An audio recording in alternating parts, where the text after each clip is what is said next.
আসসালামু আলাইকুম, welcome back. আমি আব্দুল্লাহ ফারুক। আজকে আপনাদের সাথে কথা বলবো অনুবাদক সফটওয়্যার নিয়ে। আপনারা জানেন আমি ভিডিও তৈরি করছি এনটিআরসিএ এক্সাম, যারা কলেজ লেভেলে এক্সাম দেবে তাদের জন্য। তো সেখান থেকে একটা গুরুত্বপূর্ণ টপিক হচ্ছে অনুবাদক সফটওয়্যার। তো অনুবাদক সফটওয়্যার নিয়ে আজকে আপনাদের সাথে আমি কথা বলবো। আহ, আহ, আসলে অনুবাদক সফটওয়্যারটা কি? অনুবাদক সফটওয়্যার হচ্ছে এমন একটা সফটওয়্যার যে সফটওয়্যারটা আপনার কি করে, সোর্স কোড মানে আপনার প্রোগ্রামে আপনার যে কোড, আপনি যে ভাষায় প্রোগ্রাম রচনা করেন সেই প্রোগ্রামকে মেশিন ল্যাঙ্গুয়েজ তথা মেশিন ল্যাঙ্গুয়েজে কনভার্ট করবে, কনভার্ট করে থাকে যে সফটওয়্যারের মাধ্যমে তাকে বলা হয় অনুবাদক সফটওয়্যার। তো অনুবাদক সফটওয়্যার কি করে এখানে যদি আমরা দেখে থাকি, এটি প্রোগ্রামিং ভাষার কোডকে মেশিন ল্যাঙ্গুয়েজে রূপান্তর করে যাতে কম্পিউটার প্রোগ্রামটি কার্যকর করতে পারে। আচ্ছা, তাহলে এটাকে অনুবাদক সফটওয়্যার যদি আমরা বলতে চাই তাহলে এই সংজ্ঞাটুকু দিলেই হবে। আম, তারপরে এটা একটা ডায়াগ্রাম যদি আপনারা দিতে চান তাহলে এই ডায়াগ্রামটা আপনি দিতে পারেন। সেই ডায়াগ্রামটাকে দেখানো হচ্ছে যে সোর্স কোড, তারপরে ট্রান্সলেটর, মাঝখানে ট্রান্সলেটর থাকবে এবং তারপরে ট্রান্সলেটর ট্রান্সলেট করে আমাকে কি করবে, একটা মেশিন কোডে রূপান্তরিত করবে। সেই মেশিন কোডটা কম্পিউটার সহজেই বুঝতে পারবে। আচ্ছা, অনুবাদক সফটওয়্যারের প্রকারভেদ অনেক সময় পরীক্ষায় আসে। এনটিআরসিএ তে যে পরীক্ষা হয় সে পরীক্ষাতে অনুবাদক সফটওয়্যারের যে প্রকারভেদ এটা কিন্তু অনেক সময় চলে আসে। তো অনুবাদক সফটওয়্যারের আমরা তিনটি ভাগে ভাগ করতে পারি। প্রথমটা হচ্ছে যে প্রথমটা যদি আমরা বলে থাকি এটা হচ্ছে কম্পাইলার। তো কম্পাইলার কি করে, আম, আচ্ছা, এটি সোর্স কোডটি সম্পূর্ণরূপে মেশিন ভাষায় রূপান্তর করে এবং তা কার্যকর করে। আচ্ছা, এটার যদি কাজের পদ্ধতি আমরা দেখে থাকি, এটি কোডের ত্রুটি বের করে অনুবাদের সময় রিপোর্ট করে। প্রোগ্রাম চালানোর আগে পুরো কোড কম্পাইল করতে হয়। ঠিক আছে? তো একটি পুরো কোড আপনি লেখার পরে সেই কোডকে আপনি কম্পাইল করবেন। উদাহরণ যেমন হচ্ছে C, C plus plus, Java, এগুলো। এই কোডকে প্রথমে বাইট কোডে অনুবাদ করা হয়। এই কম্পাইলার যদি আমরা বৈশিষ্ট্য দেখতে চাই, দ্রুত গতিতে কাজ করে। একবার কম্পাইল করার পরে মেশিন কোড সরাসরি চালানো যায়, বড় প্রোগ্রামের জন্য কার্যকর। আচ্ছা, কম্পাইলার যদি আমরা বলে থাকি, তারপরে হচ্ছে ইন্টারপ্রিটার। তো ইন্টারপ্রিটার কি, সোর্স কোডকে এক লাইন এক ধাপে মেশিন কোডে রূপান্তর করে এবং সঙ্গে সঙ্গে তা কার্যকর করে। ঠিক আছে, তার সঙ্গে সঙ্গে তা সেটি রান করে ফেলে। এটি কোড পড়ে তাৎক্ষণিকভাবে অনুবাদ করে এবং ত্রুটি পাওয়া মাত্র এটাকে কি থেমে যায়। এর উদাহরণ যদি আমি বলে থাকি তাহলে হচ্ছে পাইথন, রুবি, পিএসপি, এগুলো।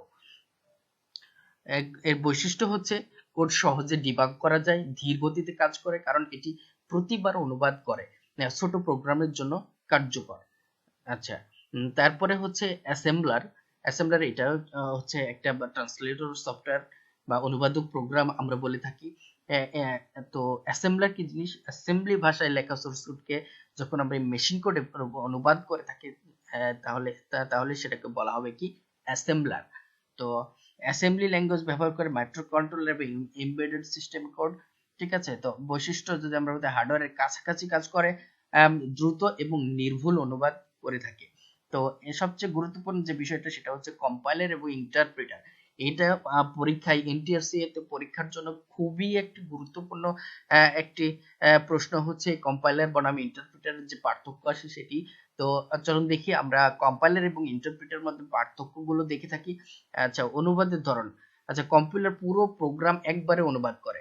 কি করে? কম্পাইলার পুরো প্রোগ্রামকে একবার অনুবাদ করে, কিন্তু ইন্টারপ্রেটার কি করে, এক লাইন অনুবাদ করে এবং ধাপে ধাপে অনুবাদ করে। এক লাইন অনুবাদ করে, তারপরে ধাপে ধাপে অনুবাদ করে এবং এরর পাইলে সেটাকে কি করে, সে থেমে যায়। আর কম্পাইলার কি করে, পুরো প্রোগ্রামকে একবার অনুবাদ করে ফেলে, পরে এরর পাইলে তারপরে শো করে। কিন্তু এখানে এটা কি করে, লাইন বাই লাইন অনুবাদ করে এবং লাইন বাই লাইন আপনার হচ্ছে বা এরর শো করে। তারপরে কি, গতির কার্যক্ষমতা।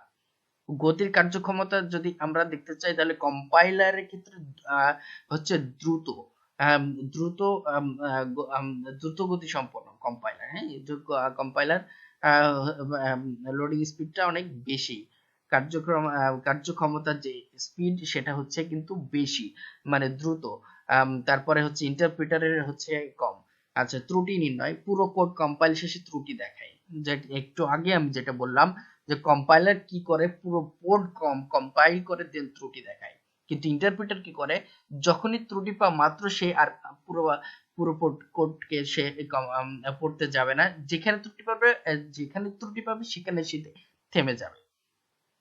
আচ্ছা, উদাহরণ যদি আমরা দেখে থাকি, পুরো কোড কম্পাইলের শেষে ত্রুটি দেখায়, ত্রুটি বা থেমে যায়, ঠিক আছে। তো মেমোরি, তারপরে হচ্ছে মেমোরি, এখন কম্পাইলার মেন মেমোরিতে কম জায়গা দখল করে। কম্পাইলার কি করে, মেন মেমোরি কম্পাইল করার সময় মেমোরিতে কম জায়গা দখল করে, কিন্তু মেন মেন মেমোরিতে বেশি জায়গা দখল করে হচ্ছে ইন্টারপ্রিটার। তো আমরা সহজেই বুঝতে পারি এটা কম্পাইলার এবং ইন্টারপ্রিটারের মধ্যে পার্থক্য। তারপরে আমরা দেখব প্রোগ্রাম তৈরির ধাপসমূহ আলোচনা করব।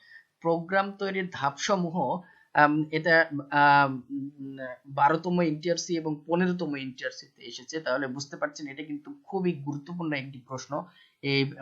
এই প্রশ্নের আনসার যদি আমরা দেখতে চাই, তাহলে কি প্রোগ্রাম তৈরি কি কি ধাপ রয়েছে, আমরা যদি প্রথম হচ্ছে কি প্রবলেম অ্যানালাইসিস, মানে সমস্যা বিশ্লেষণ।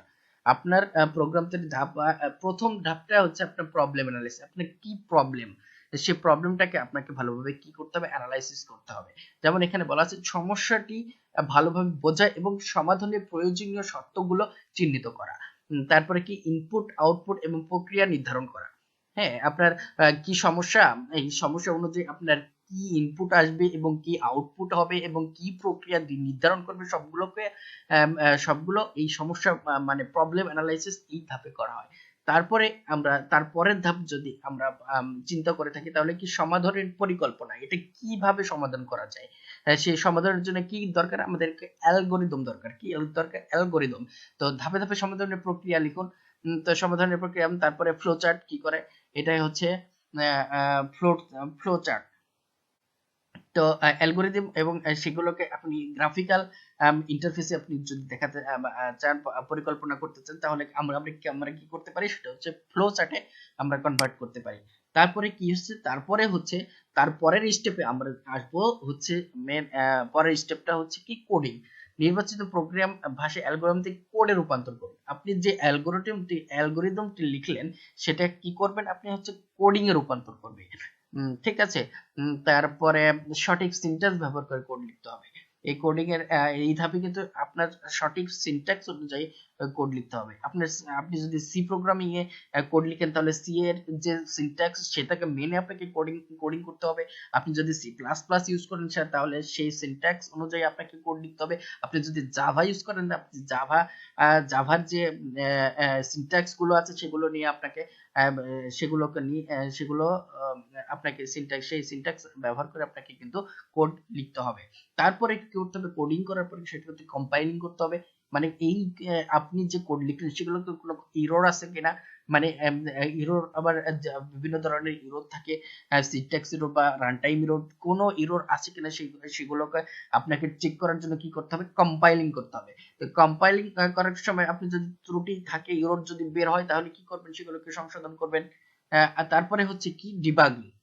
কম্পাইলিং এর পর হচ্ছে ডিবাগিং। ডিবাগিং হচ্ছে লজিক্যাল ত্রুটি, মানে আপনি হচ্ছে লজিক্যাল এরর বের করতে চান। যেমন আপনি 1/0 কি কখনো পসিবল, কখনো পসিবল না। এটা হচ্ছে কি, এটা হচ্ছে লজিক্যাল এরর।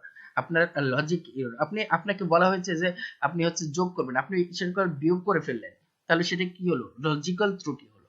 ঠিক আছে। তারপরে হচ্ছে কি পরীক্ষা করা, মানে এটা হচ্ছে টেস্টিং। এটা হচ্ছে খুবই গুরুত্বপূর্ণ একটি বিষয় আপনার সফটওয়্যার বা যে কোনো সফটওয়্যার ডেভেলপমেন্টের জন্য খুবই একটি গুরুত্বপূর্ণ বিষয় হচ্ছে পরীক্ষা করা। প্রোগ্রামটি বিভিন্ন ইনপুট দিয়ে পরীক্ষা করুন। ঠিক আছে। আপনার যে যে আপনি যদি কোনো সফটওয়্যার তৈরি করে থাকেন, তো সফটওয়্যারের কতগুলো ইনপুট হতে পারে, যে কোনো প্রত্যেকটা কেস আপনাকে চেক করতে হবে। চেক করে আপনাকে পরীক্ষা করতে হবে, সঠিক আউটপুট আসছে কিনা তার যাচাই করুন। আপনাকে আপনি একটি যোগ করার প্রোগ্রাম লিখলেন, 7 আর 2 9 হয় কিনা সেগুলোকে আপনাকে যাচাই করতে হবে। এখন 7 আর 2 আপনি দিলেন, কিন্তু হয়ে গেল 10, তাহলে তো সমস্যা। এই জন্য পরীক্ষা করতে হবে। এবার হচ্ছে কি আপনার প্রয়োগ বা ইমপ্লিমেন্টেশন। তারপরে স্টেপে প্রোগ্রাম তৈরি, পরের স্টেপটা হচ্ছে কি প্রয়োগ বা ইমপ্লিমেন্টেশন, যে সঠিকভাবে কাজ করলে প্রোগ্রামটি বাস্তব ক্ষেত্রে প্রয়োগ করুন। হ্যাঁ, বাস্তব ক্ষেত্রের যে প্রয়োগ সেটাকে বলা হচ্ছে ইমপ্লিমেন্টেশন। তারপরে হচ্ছে মেইনটেনেন্স, রক্ষণাবেক্ষণ। প্রয়োজনে প্রোগ্রামের আপডেট সংশোধন করুন, হ্যাঁ, নতুন ফিচার যোগ করুন এবং ত্রুটি সংশোধন করুন। আপনার হচ্ছে যদি কোনো আপডেট দরকার হয় আপনার সফটওয়্যারে বা আপনার কোনো ইয়েতে যদি আপডেট দরকার হয় প্রোগ্রামে, তাহলে সেটিকে আপডেট করুন এবং আপনার যে এখন যে ফিচার গুলো আছে সেই ফিচারের সাথে আপনি যদি এক্সট্রা কোনো ফিচার অ্যাড করতে চান সেগুলোকে অ্যাড করতে পারেন। ঠিক আছে। তারপরে হচ্ছে আমরা যদি উদাহরণের মাধ্যমে এটাকে দেখতে চাই, তাহলে সমস্যা মনে করে প্রথমে কি প্রবলেম অ্যানালাইসিস বা সমস্যা, আপনার কি সমস্যা?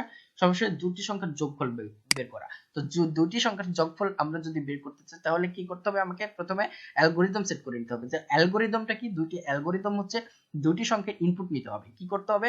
দুটি সংখ্যা ইনপুট নিতে হবে, তারপরে কি সংখ্যা দুটির যোগফল বের করুন এবং তারপরে কি আউটপুট দেখান। আচ্ছা, তারপরে হচ্ছে কোডিং, আমরা কোডিং করব। তো এই কোডিং এটা দেখেন, প্রথমে হচ্ছে এই কোডিং এর সি এর স্ট্রাকচার ফলো করা হয়েছে এই কোডিং এ। তো সি প্রোগ্রামিং এর যে স্ট্রাকচার সেটাকে ফলো করা হয়েছে, যেমন include stdio.h। include.stdio.h কি? এটা হচ্ছে একটা হেডার ফাইল। এটা হেডার ফাইলের কাজ কি? এই হেডার ফাইলের কাজ হচ্ছে এই হেডার ফাইলের মধ্যে আমরা দুই ধরনের ইয়ে পাই, লাইব্রেরি ফাংশন এটাকে ডিফাইন করে থাকে। তো এটা কি কি দুই ধরনের ফাংশন ডিফাইন করে থাকে, একটা হচ্ছে প্রিন্টএফ এবং স্ক্যানএফ। আপনি ইন্টিজার মেন এখান থেকে যদি আপনি প্রোগ্রাম শুরু করেন, তাহলে আমরা কি প্রথম হচ্ছে মেন ফাংশন। তো একটি প্রোগ্রাম কোথা থেকে শেষ হয়, বা সি প্রোগ্রামিং এর ধারণা হচ্ছে সে মেন ফাংশন থেকে শুরু হয়। তো এখানে মেন ফাংশন কোনটা? মেন ফাংশন হচ্ছে এটা। তো ইন্টিজার আমাকে আমি তিনটা ভেরিয়েবল ডিক্লেয়ার করেছে, একটা হচ্ছে নাম্বার 1, নাম্বার 2 এবং সাম। তো নাম্বার 1 কি করবে? আমার হচ্ছে একটা নাম্বার এবং ইনপুট নিবে, এবং হচ্ছে কি করবে? নাম্বার 2 একটা নাম্বার ইনপুট নিবে, অর্থাৎ দুইটা নাম্বার ইনপুট নিবে এবং সাম, দুইটা নাম্বার যোগ করে যে সাম এই ভেরিয়েবলের মধ্যে রাখবে। তো প্রথমে হচ্ছে কি printf enter two numbers. Printf কি? এটা হচ্ছে শো করার জন্য যে তোমরা কি করো, দুইটা নাম্বার দাও। তো স্ক্যানএফ এর মাধ্যমে কি করতেছে? দুইটা নাম্বার নিচ্ছে, নাম্বার 1 এবং নাম্বার 2 পার্সেন্টেজ ডি দিয়ে বোঝাইতেছে যে হচ্ছে এটা কি ইন্টিজার টাইপ নাম্বার নাও। তো ইন্টিজার টাইপ নাম্বার কি করবে? সাম নামে যে একটা ভেরিয়েবল ডিক্লেয়ার করছি, এই ভেরিয়েবলের মধ্যে নাম্বার 1 এবং নাম্বার 2 আপনি যে ভেরিয়েবল যেটা দিবেন, যেমন আপনি নাম্বার 1 এ যদি 7 দেন এবং নাম্বার 2 এ যদি 3 দেন, তাহলে কিন্তু যোগফল হিসেবে সামের মধ্যে কি যাবে?